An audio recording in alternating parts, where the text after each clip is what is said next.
Welcome back to Coachology in 20, where we learn coaching concepts in 20 minutes.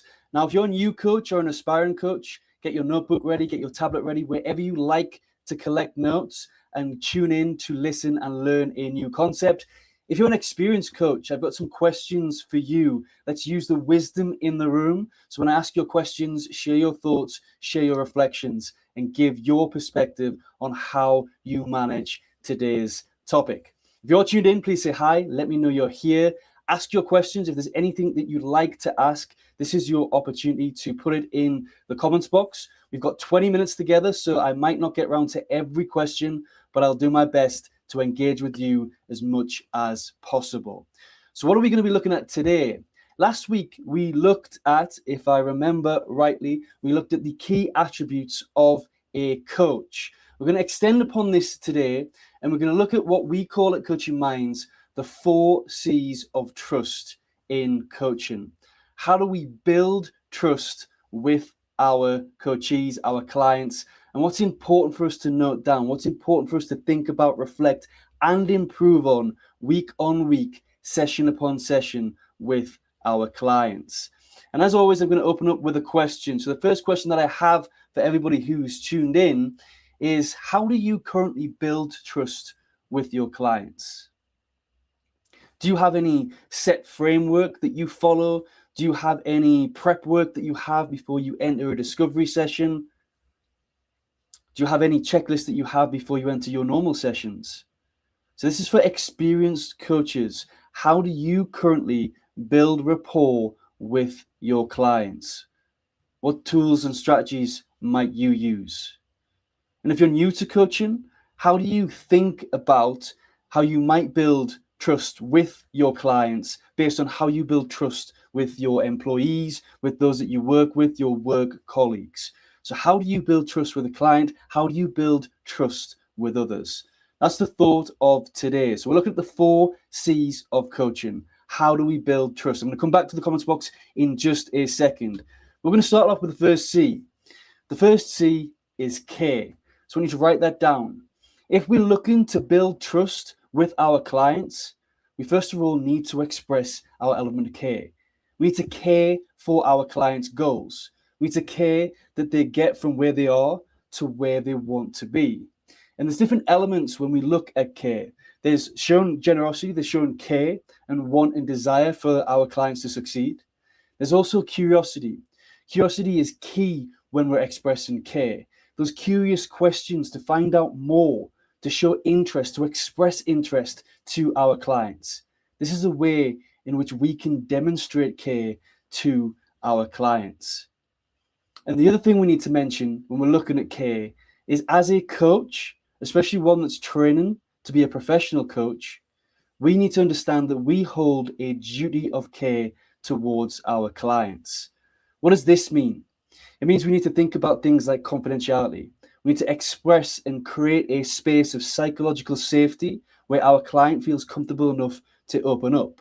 We need to reassure our clients that everything that they share is strictly confidential, and explain to them when or where we might have to step out of that duty of confidentiality based on our legal obligations, for maybe things like a risk of threat of harm to themselves or others. Or maybe they need to share their session with, as a coach, we might need to share our session as part of educational purposes, to look at our assessment to get our accreditation. Or we might be required to do so by law. Let's say our client is involved in a criminal investigation and the police have asked us to open our files and share our files. We might be required to do so by law. So we have a duty of care that looks at confidentiality, but also looks at conflicts of interest. So if we really care for our clients, we'll also be open to observe and be ready and prepared to observe where a conflict of interest might be in play, where we might be coaching that individual and have another relationship with that individual that interferes with our ability to truly help that client.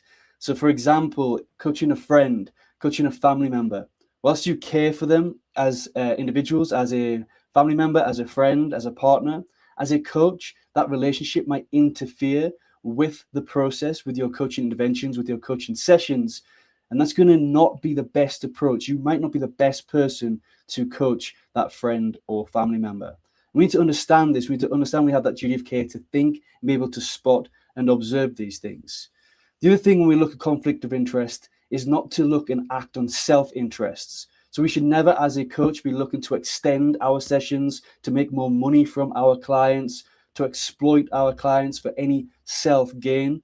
We should come from a place of care where we're actually looking to help them achieve their goals in the shortest time possible for the least price possible, in terms of obviously looking at our turnover and our growth and the profit that we need. That is the first C of trust in coaching, which is care. And there's lots of questions that I put to you towards elements of care. And when you reflect and think upon everything that I've just shared with you, all the questions to think about when we look at showing interest, showing curiosity, and exercising our duty of care, I want you to take a moment and I want you to rate yourself on a scale of 1 to 10 to how much you care about your clients. Not just how much you feel you care, but how much do you demonstrate that care to your clients? So on a scale of 1 to 10, think about everything that I've just shared with you. Rate yourself on how much you demonstrate care towards your clients. And again, if you've got any questions on anything I shared, I know I've just shared a lot. We've got 20 minutes together today for this concept of the 4 C's of coaching. Put your comments in the comments box below. So see, we've got Donna tuned in. Donna's here. It's brilliant to see you, Donna. Thank you so much for being here. She's saying a 9.5. Brilliant. And we've seen that. We've seen you demonstrate that at Coaching Minds. We know that you care for your clients. So you don't have to share it, but please do note it down on your notes, on your tablet, whatever you're doing to capture notes from today's session. Rosanna's saying 100 out of 10. I love the optimism and the brilliant positivity there. So she cares 100 out of 10 for her clients.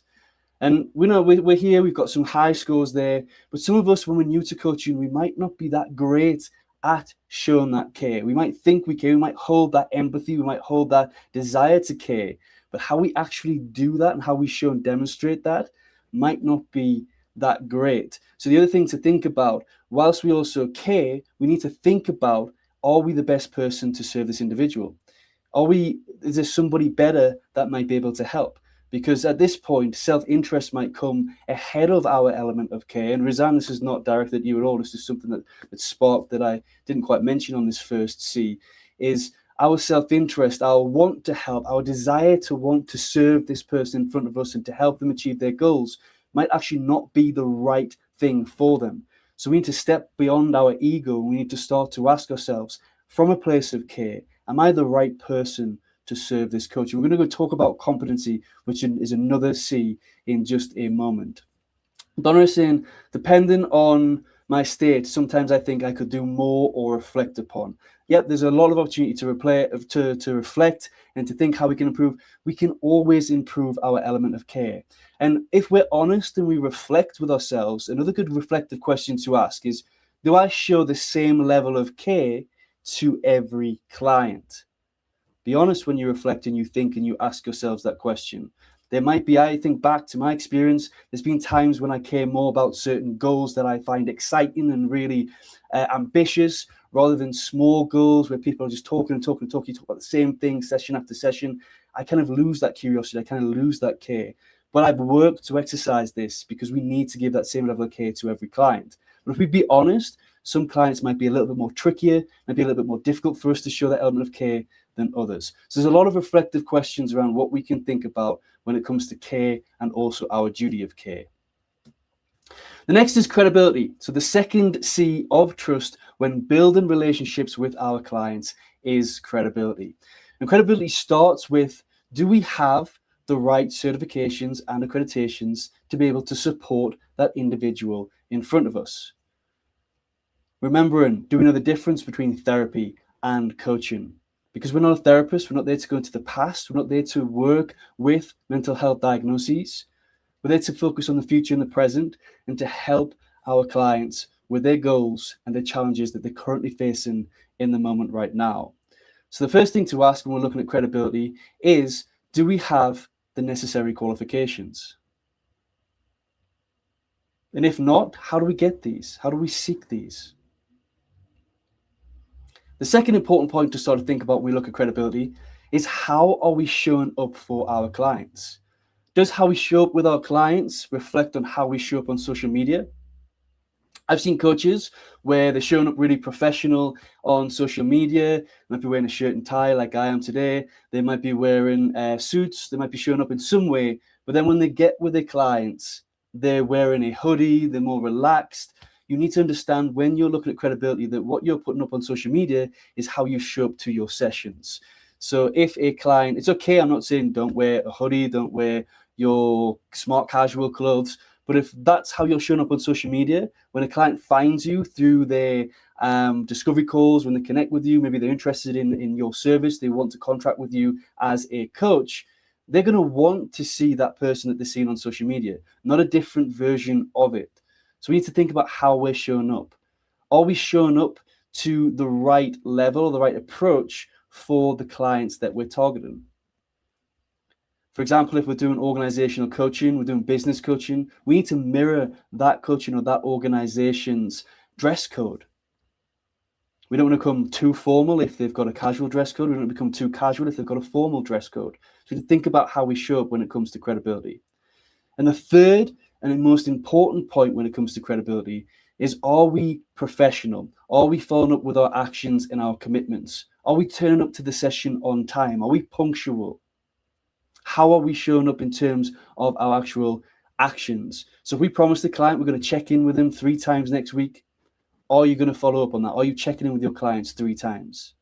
If you say that you're going to send them a tool, a model, a framework, make sure that you do follow them. Are you following up with those actions? Are you too busy? Do you have too much? Do you have too many clients that you're letting some of the plates drop? Donna's sharing here, if you feel that passionate about a particular niche, then it is your duty as a coach to invest in your profession through accreditation. And I'm going to come on to that, Donna, because that's really beautiful. That links credibility to competence and making sure that we stay in our area of competence as a coach. So I'm going to bring up and talk about that particular niche in a second, but it's very important. Thank you for sharing that, Donna.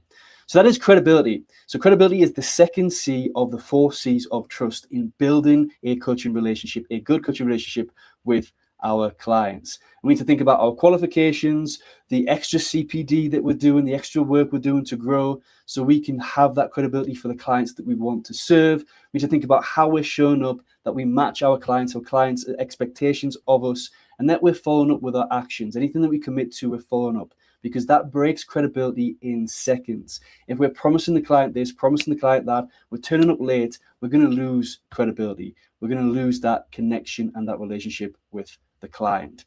And again, I want you to be honest before we go on to the next one. I want you to score yourself on a scale of 1 to 10 from everything that I've just shared with you on how you believe you rate yourself with credibility. Questions to ask yourself in terms of reflection here is, do you follow up with your actions? Do you go above and beyond? Do you promise a client that you'll send something by Friday and send it to them on Wednesday or Thursday? Do you exceed their expectations? That'll put you in the higher bracket. Are you showing up the same way you show up on social media with your clients? Do you have the right accreditation, the right credentials that give you credibility to be able to coach your target niche or your audience? So be honest, rate yourself 1 to 10. You don't have to put it in the comments box. You don't have to be open, but please note it down. The third C, which I've mentioned a couple of times now, is competence. Our clients want to know they have a coach that knows what they're doing, that knows how to ask the right questions, that when they introduce a model or tool or framework into that space, they can do it confidently and they know what they're doing. They know how to guide that client through that model, through that tool, through that framework professionally. They want to know and understand. This links credibility straight into that point I mentioned about your accreditation certification. It comes up here. Have you studied? Have you grown? Have you done enough CPD? Are you growing yourself every day, not just as an individual, but as a coach? Are you learning new tools? Are you learning new frameworks? Are you learning new theories? Are you turning up to practical workshops, to practicums? Are you watching coaching? Are you listening to podcasts and things that are related to coaching? How passionate and how involved are you in our profession that you are doing something related to coaching every day? because that's what I do. I do stuff every single day. I'm doing something related to coaching. If I'm not presenting, I'm learning, I'm reading, I'm studying, I'm listening constantly to things that are related to coaching. So I can turn up as my best self and I can demonstrate competence, not just as a coach, but as a teacher here today is kind of my role to everybody here on social media that wants to tune in and that wants to learn coaching for free. So we need to grow. We need to have that passion and that desire to continuously learn every day with regards to coaching. And regardless of our excuses, I work full time, I do this, you can spend 20 minutes, half an hour. Change one of your episodes on Netflix for a podcast on coaching or a video on coaching or to watch your coaching demo or to study something related to coaching or to practice your coaching. There's always a time. It's just whether or not it's a priority. So competence is very important. The final point when we look at competence is making sure we remain, and this goes on to what Donna was sharing here. If you feel passionate about a particular niche, then it's your duty as a coach to invest in your profession through accreditation. But also there's other areas that you might want to educate yourself on. So in terms of competence, we might want to look at mental health first aid. We might want to look at trauma informed. We might want to become neuro affirmed. There's different areas of coaching, different things. We don't know what clients are going to turn up in our discovery session. So we need to educate and grow ourselves outside of just our day-to-day coaching and our models, tools, and frameworks. But equally, as a professional coach, we need to understand when to remain within our competencies. One of the things that we're seeing a lot in the coaching profession, which is very risky and is going to damage and cause a lot of negativity towards and really tarnish the reputation of our profession, is this new trend of trauma-informed coaches that market themselves that they help individuals with trauma. That is not what trauma-informed means. Therapists who are educated at degree level are trained to work with trauma. Coaches, I don't care what accreditation you've got, unless you've got some degree in psychology, you've got years of practice in therapy, we should not be working with trauma. Trauma-informed means we understand trauma, we've learned about it, we've educated ourselves a little bit on it to notice when it is going to affect and impact the coaching session so we cannot continue that. So we know where we can remain in our competencies and where to refer our clients to a therapist or other method of support. Trauma-informed coaches should not be working and trying to heal or cure trauma. It's very misleading and it's very bad for coaches to actually put that out there. It's very unethical to say that you work with that. Unless, as I mentioned, you are a trained therapist previously and you're bringing coaching into your therapy practice. That's the only way in which, as a coach, you can work with trauma. Roseanne is saying, I see presence and leading by example is also indicators of credibility. 100% Roseanne. I can't get through everything today in 20 minutes, but yeah, presence and leading by example are very important. Our presence, it also relates to care as well. So if we really care, we'll be more present with our individuals. The more present we are, the more we demonstrate care. Donna Shane, it's important to find your own identity and not mimic others and constantly follow their path and delivery. 100%, Donna. Mentors can help in this area as well. Collaboration is key. It's not one of the 4 C's of trust, but there's lots of C's in coaches. You can see coach, client, clarity, curiosity, but none of these, collaboration, but none of these are the 4 C's that we're covering today. It's a highly driven C terminology profession is the coaching profession. So on everything we just shared in terms of competence, I would like to rate yourself again on a scale of 1 to 10. I want you to ask yourself those reflective questions. Do you remain within your areas of competency? Are you practicing and learning and growing every day as a coach? When you talk to your clients and you introduce a specific tool, do you know what you're talking about when you use that tool? Or are you just kind of trying to wing it just to get through it and it becomes a bit sticky and it doesn't actually give the full benefit? Are you asking the right questions? Are you asking open questions? Or are you asking leading questions and closed questions and not showing that level of professionalism and that competency as a coach in terms of the key skills and attributes we've covered in previous sessions? Some effective questions for you to think and to rate yourself.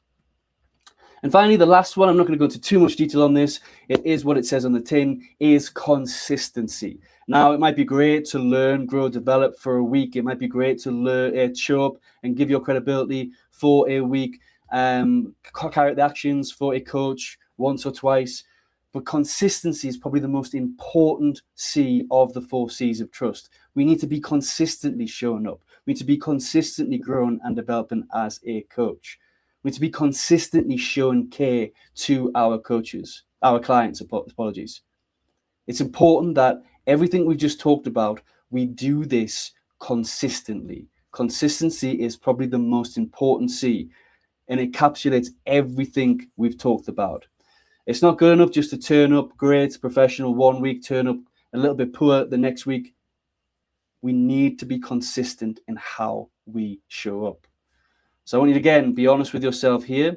I want you to rate yourself on a scale of 1 to 10 with regards to your consistency. How consistent are you as a coach? How consistent are you with your development, with your growth, with the care and the level of care that you share to your clients, to your credibility, to your competence, to your commitments? How consistent are you? Mark yourself on a scale of 1 to 10. And then I've got a few more questions that I want to ask and something else I want to report. And we're going to go a little bit over time today, so apologies for that, but it has been quite engaging. I thought this would be actually over in 10 minutes, if I'm honest with you, the 4 C's of trust, but there's a lot to capture and cover here. But I want you to ask yourself this question. How might you measure the level of trust in the coaching relationship? Because it's great, we can sit here, we can assess ourselves, say, I'm 10 out of 10 for care, 10 out of 10 for competency, 10 out of 10 for credibility, and I'm 10 out of 10 for consistency. I'm a proper professional coach. That is amazing. Maybe for you, but not necessarily for your clients. So how do we understand if our clients feel the same way? How do we measure these 4 C's within our coaching relationship? Reflective question for you, but a few tips and 3 quick strategies I can share with you. So ask this question as a bit of a temperature check in one of your sessions, just to your client. On a scale of 1 to 10, how comfortable would you feel sharing a recent failure or uncertainty with me right now? Now, if a client thinks you're really high in the care level, that you care about them, and you're there and you're supportive, they'll feel free. They'll give you a scale of 10. They'll give you 9 or 10, and they'll feel comfortable to open up about failures or uncertainties. If they don't have that deep level of rapport with you, they don't feel like you care about their goals and their interests, they're less likely to show you or open up and share with you a failure or uncertainty. So a quick temperature check to see the level of care and if you're exercising these 4 C's of trust.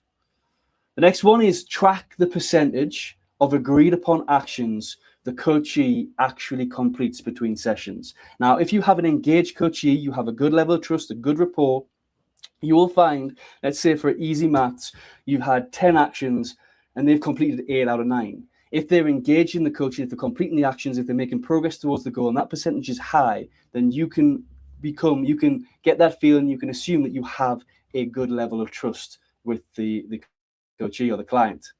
However, if you feel, or if they're not completing every week, it's the same topic again and again, they're not completing their actions, they're not moving forward, then are we doing what we should be doing as a coach? Now, granted, it could be down to the individual, but we might also need to reflect and think about ourselves in terms of how do we change that coaching to move them forward. But generally, a coachee or a client that is making progress towards those goals is a good illustration that you have a good level of trust with your client. And finally, how much do you trust that this coaching relationship is helping you move towards your goals? This is a question that you can ask at the end, or something similar. You can paraphrase it, you can reword it to suit your way, your style as a coach. But this is something we can ask at the end of every coaching session with our clients, just to check that we are giving benefit, we are helping, we are building a level of trust in terms of supporting our client. An important point I also want to leave you with, I've also got a few reflective questions for you to take away. I'm going to blast through those very quickly, but I just want to spend a little moment on this because I think this is really important, especially in modern day times. But we must build trust before we enter coaching contracts. There's lots of scams on the internet right now. There's lots of fake coaches, The internet's moved. People are starting to become more aware of what's happening. They're becoming a bit more reluctant to purchase online or to contract coaches. There's a bit of a reluctancy here to really connect with people unless you've built that level of trust. So how do you start to think about the content that you're putting out there, the way in which you show up on your social media or show up to networking events? Trust is built before you enter that first discovery session. So how are you setting up the trust on your website? How are you setting up the trust on your social media? How are you presenting yourself when you're connecting at networking events across the profession or in other industries? Think about how you build the trust, how you demonstrate that care, that credibility, that competency, and that consistency before you even sit down with the client. Very, very important. I just want to leave you with some self-check-in questions. You can stop on the replay, come back. I don't want to go too far over the 20 minutes, but just capture these if you've got time. If not, come back, just freeze, pause the video and write them down. But have I shown an appropriate degree of care with the client? So after every session, these are reflective questions you can ask. So you've had your session with your client, you ask yourself, have I shown an appropriate degree of care with the client? Give yourself a mark out of 1 to 10 again, and then look at how you can improve that and show a deeper level of care in the next coaching session with that client. The next question, have I demonstrated credibility by setting and meeting client expectations? Think about a client that you've just had a session with recently. Are you meeting those client expectations or exceeding them? If you want to go that next level, that extra mile, exceed those expectations for the client. But ask yourself again, how do I become more credible? How do I meet those expectations? How do I exceed those expectations? Next question, have I illustrated competence in what I'm doing? So you might have had a session where you've introduced a tool, a model. Reflect on that. Did I do that professionally? Did I get everything I wanted across? Did I guide them to some self-discovery and self-awareness? Or was it a bit sticky? Was I a bit unsure about parts of it? And then how do I go away and learn that model in a deeper level so the next time I use it, I can improve? And finally, am I showing up consistently? Reflective question for you. Am I showing up consistently? And if not, how can I find that consistency? And my last question is, which C, so from everything you scored on 1 to 10, take the lowest one, and which C will you work to improve this week? You can drop it in the comments box, or you can write it down in your notepad, but you need to think about which C you need to improve this week. And if you're looking for more, you can't wait till our next Coachology session. You can scan the QR code on the screen. The one on the top left will take you to our website so you can learn more about Coaching Minds, what we're doing here, what our mission is in terms of making coaching affordable and accessible across the globe. The QR code that you can see on the screen that I'm going to enlarge for you right now, that will take you to Amazon. If you want our Coaching Essentials book, it will give you more information, more detail. You can learn coaching for the cost of £13 before you invest in extensive programs that cost thousands. And finally, I just want to say a huge thank you to everybody who's tuned in. Thank you to Donna and Razan. You've been very engaging. I've seen there's a few comments that I couldn't bring into this space today, but thank you for that. I really, really appreciate it. I've gone overtime this week, which I ironically didn't think I would. But thank you, everybody. Looking forward to connecting with you next week, where we're going to start to look at how we build onto this and look at rapport builders within coaching. Thank you, everybody. Look forward to speaking to you all very soon. Have a good week ahead and see you next Monday.